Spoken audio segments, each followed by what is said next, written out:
Okay, చాలా సంతోషం.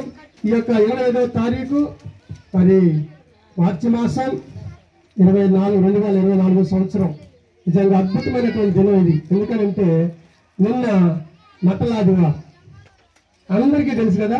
మట్టల ఆదివారం అయిన వెంటనే యేసు ప్రభు అక్కడ సంతోషం కలిగింది, ఇక్కడ ఈ యువరాజు అనే వాడికి సంతోషం. దేవునికి మహిమ కలుగును గాక. హల్లెలూయా. ఆయన యువరాజు యేసు ప్రభు కూడా మంచి రాజుగా చక్కగా అంత గాడిద మీద ఊరేగించు జయ హో జయ హో అని చెప్పి జయోత్సవాలతో యేసు ప్రభుని గాడిద మీద ఊరేగిస్తున్నప్పుడు ఆయన పొందిన ఆనందం ఎంతో ఎంతో సంతోషం. ఈ రోజున ఇటు సంతోషాన్ని మనందరితో పంచుకోవడానికి పావని, అలాగనే మరి అశోక్ వారి యొక్క తల్లిదండ్రులైనటువంటి మరి చిన్నజయకు కానీ, అదేవిధంగా ఆనందరావు గారి కుటుంబం కానీ, వారికి మరి ప్రత్యేకంగా నేను గమనిస్తూనే ఉన్నాను. పరిశుద్ధ గ్రంథంలో ఇప్పుడు సేవకులు చెప్పారు, ఈ యొక్క దేవుని యొక్క మరి బహుమానమైనటువంటి సంతానం ఎంత గొప్పదో దేవుని సేవకులు వివరించారు. అలాగనే మరి బిడ్డలు కూడా మరి పుట్టినప్పుడు వారు ఏ స్థితిలో ఏ యొక్క బరువులో ఉంటారు చక్కగా అదంతా పరిమాణంలో కూడా చెప్పారు మరి పెద్దలు దైవజనులు మరి విజయ్ కుమార్ అయ్య గారు. చాలా సంతోషం. ఈ రోజున ఒక 3 పిల్లలు తీసుకొస్తాను మీ ముందుకి దేవాలయంతో పాటు. పరిశుద్ధ గ్రంథం ఎవరు ఆల్రెడీ అయ్యగా చదివాడు. ఎవరంటే ఇస్సాకు మొదటోడు. ఎవరైనా మీరు బైబిల్ తీరాల్సిన మా కోసం చేస్తే మొత్తం చెప్తాను, నీకు అవసరం లేదు. ఇస్సాకు అబ్రహాముకి 100 సంవత్సరాలకి ఒక పిల్లాడు పుట్టాడు, వాడి పేరే ఇస్సాకు. ఆ ఇస్సాకుని ఆ యొక్క అబ్రహాము ఇలాగనే ఆచారం ఉండేది ధర్మశాస్త్రంలో. ఒక ఆచారం, ఆ దినాల్లో ఆచారం ఏంటంటే పిల్లాడు పుట్టిన తర్వాత సున్నతి చెయ్యాలి. ప్యూరిఫికేషన్ అంటారు దాన్ని, శుద్ధీకరణ ఆచారం అని ఉండేది. ఆచార ప్రకారం ఆ ఇస్సాక్కి ఆ యొక్క అబ్రహాం ఏం చేశాడంటే విందు చేశాడని ఉంది. అక్కడ సున్నతి చేసింది 8 రోజులకి, కానీ ఇక్కడ విందు చేశాడు. ఏమని చేశాడు?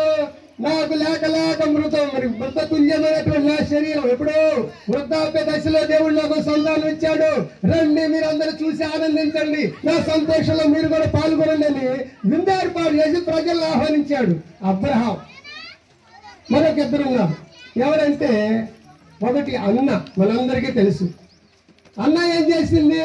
విందు ఏర్పాటు చేయలేదు. ఆవిడేం చేసిందంటే దేవుడు నాకు చేసినటువంటి ఈ యొక్క మేలుకు నేను కృతజ్ఞతగా ఈ పిల్లవాడిని దేవునికి సమర్పించాలి. దేవునికి మహిమ కలుగును గాక. సమర్పించాలి, ప్రతిష్ట చేయాలి మన పిల్లలు.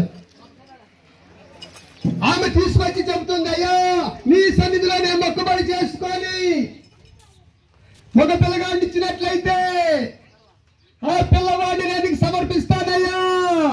వాడు బ్రతుకు దినములన్నీ కూడా యెహోవాకి నాజీరు చేయబడి దేవుని యొక్క సేవకుడిగా ఉండాలి, ప్రతిష్ట చేస్తున్నా అని చెప్పి దేవుని సన్నిధిలో పిల్లాడిని వదిలిపెట్టి వెళ్ళిపోద్దన్నమాట. ఇంకొక విషయం చెప్పనా? సమూయేలు గ్రంథం 1వ అధ్యాయంలో చివరి వచనాలు చదివినట్టయితే అక్కడ ఉంటుంది, తల్లితో పాటు పిల్లవాడు కూడా అక్కడనే మ్రొక్కెను. దేవునికి స్తోత్రం, హల్లెలూయా.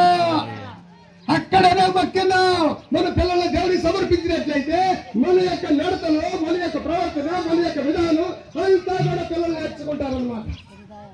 మనం ఎలా మాట్లాడితే అలా మాట్లాడతాం, మనం ఎలా పిలిస్తే అలా పిలుస్తాడు. మనం ఎంత గౌరవంతో ఎదుటి వాళ్ళని పిలిస్తే అంత గౌరవం మన పిల్లలు పిలుస్తారు. లెక్కలెంతాలని మనం పిలిచామనుకో ఎదుటి వాళ్ళని, మన పిల్లలు కూడా అలానే పిలుస్తారు.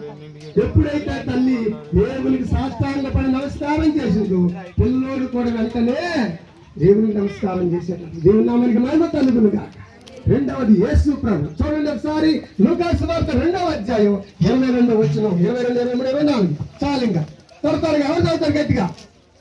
లూకా సువార్త 2వ అధ్యాయం 22, 23, 24. వారు తమను శుద్ధి చేసుకోను దినములు గడిచినప్పుడు ప్రతి తొలిచూలు మగపిల్ల ప్రభువుకు ప్రతిష్ఠ చేయబడేవలను. అది ప్రతి తొలిచూలు మగపిల్ల, ప్రతి తొలిచూలు మగపిల్లవాడు, అది పశువులలో అయినా సరే తొలిచూలు సంతానం మొగదైతే దేవునికి సమర్పించాలి. మీరు అనుకోవచ్చు మరి ఆడపిల్ల పరిస్థితి ఏంటండి? ఇక్కడ ఆయన పుట్టింది మగవాళ్ళాడు కనుక అన్నాకు కూడా మగపిల్లగాడు కనుక, అబ్రాహాముకి మగపిల్లగాడు కనుక. నేను చెప్పేది మగపిల్లల గురించి. ఆడపిల్లలని నేను ప్రశ్నిస్తేనే చెప్పలేము. ఆడపిల్లల బహుమానం అండి, తెలుసా మీకు? మగపిల్లల స్వాస్థ్యం అయితే, స్థిరంగా ఉండే స్థిరాస్తి అయితే ఆడపిల్లల బహుమానం. ఆ బహుమానం నా ఇంటికి రావచ్చు, నీ ఇంటికి రావచ్చు. దేవునికి స్తోత్రం, హల్లెలూయా. స్థిరాస్తులు రావు, స్థిరాస్తులు అక్కడే ఉండిపోతాయి, అక్కడే ఇప్పుడు వ్యాపించుకుంటా పోతాయి స్థిరాస్తులు. కానీ బహుమానాలు అనే మాత్రం ఈ ఇంటి నుంచి ఆ ఇంటికి, ఆ ఇంటి నుంచి ఈ ఇంటికి, ఈ దేశం నుంచి ఆ దేశానికి, ఎక్కడికైనా వెళ్ళిపోవచ్చు బహుమానాలు. మీరందరూ బహుమానాలు. దేవునికి మహిమ కలుగును గాక, హల్లెలూయా. మిమ్మల్ని తక్కువ చేయట్లేదు బైబిల్, మిమ్మల్ని కూడా గౌరవిస్తా ఉంది, మిమ్మల్ని కనపరుస్తా ఉంది. చాలా సంతోషం.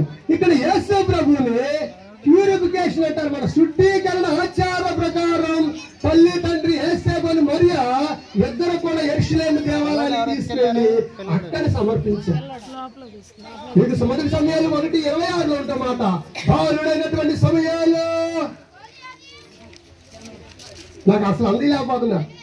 1:26 మొదటి సమయాలు 1:26 సారీ 2:26 చూడండి 2:26 బాలుడైనటువంటి సమయాలు ఇంకా ఎదుగుతూ ఉన్నప్పుడు యెహోవా దయందును మనుషుల దయందును తల్లిదండ్రుల దయందును ఎదుగుతూ ఉన్నాడు. ఇప్పుడు యువరాజు కూడా తల్లిదండ్రుల దయలోను, మనుషుల దయలోను, దేవుని దయలోను, సేవకుల దయలోను, సంఘము దయలోను, సమాజం దయలోను వర్ధిల్లినట్లుగా, ఎదుగునట్లుగా మనం అందరం కూడా ప్రార్థన చేద్దాం. దేవునికి మహిమ కలుగునుగా, హల్లెలూయా, హల్లెలూయా. నిరీక్షణ లేని